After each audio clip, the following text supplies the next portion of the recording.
السلام عليكم ورحمة الله وبركاته. أهلا وسهلا بكم متابعينا الكرام، وأهلا بكم في فيديو جديد على قناتكم.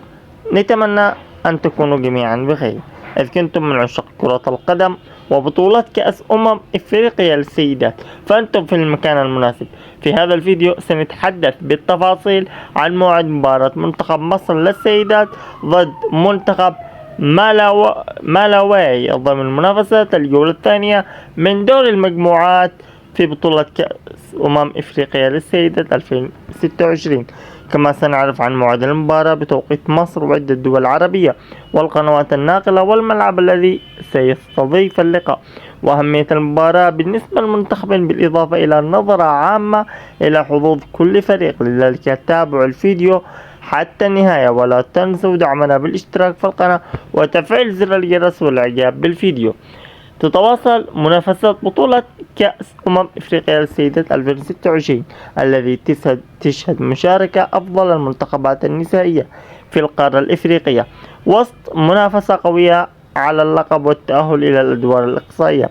وتعتبر هذه البطولة من أقوى البطولات القارية، حيث تسعى جميع المنتخبات إلى تقديم أفضل مستواها وإثبات قدرتها على المنافسة.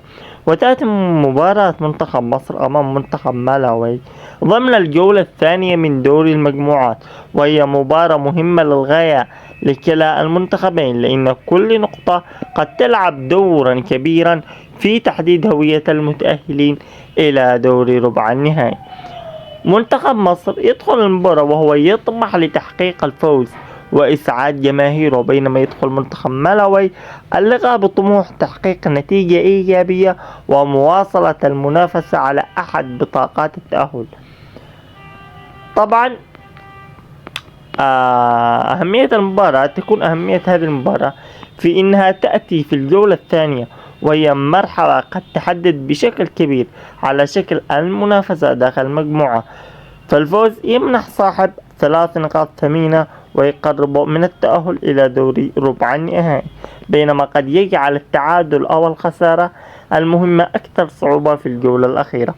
ومن المتوقع أن يدخل منتخب مصر المباراة بتركيز كبير مع الاعتماد على التنظيم الدفاعي والانطلاق السريع في الهجوم، في حين سيحاول منتخب مالاوي استغلال أي فرصة للتسجيل وتحقيق نتيجة إيجابية. الجماهير تنتظر مواجهة قوية مليئة بالإثارة والندية، خاصة أن كل منتخب يدرك قيمة النقاط الثلاث في هذه المرحلة من البطولة. والآن نقول لكم متى موعد المباراة.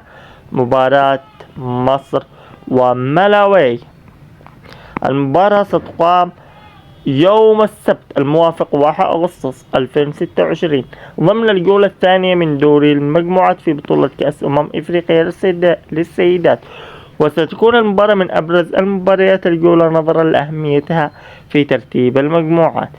وتقام الساعة 6 بتوقيت المغرب الجزائر تونس، والساعة 7 بتوقيت مصر، والساعة 8 بتوقيت السعودية واليمن والعراق قطر والكويت والبحرين، والساعة 9 بتوقيت الإمارات وسلطنة عمان. والملعب ملعب الأمير مولاي الحسن بمدينة الرباط في المملكة المغربية، وهو أحد الملاعب الرئيسية التي تستضيف مباريات البطولة ويتميز بعرضها ممتاز وتجهيزاتها الحديثة. والقنوات الناقلة ستكون القنوات الناقلة في عدة من المناطق مثل بين سبورت أو سوبر سبورت وبعض المنصات الرقمية التي تمتلك حقوق البث في دولة مختلفة.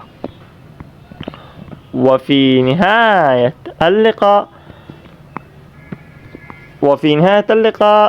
ننتظر لكم الساعة 7 مساء بتوقيت مصر بدوري من تتوقع أن يفوز بالمباراة، وهل يستطيع منتخب مصر تحقيق الانتصار أم يفاجئ منتخب مالاوي الجميع؟ اكتبوا توقعاتكم في التعليقات. وإذا عجبكم الفيديو فلا تنسوا الضغط على زر الإعجاب والاشتراك في القناة وتفعيل جرس التنبيهات حتى يصلكم كل جديد عن مواعيد المباريات والبطولات العربية والإفريقية والعالمية. شكرا لكم على حسن المتابعة، والسلام عليكم ورحمة الله وبركاته.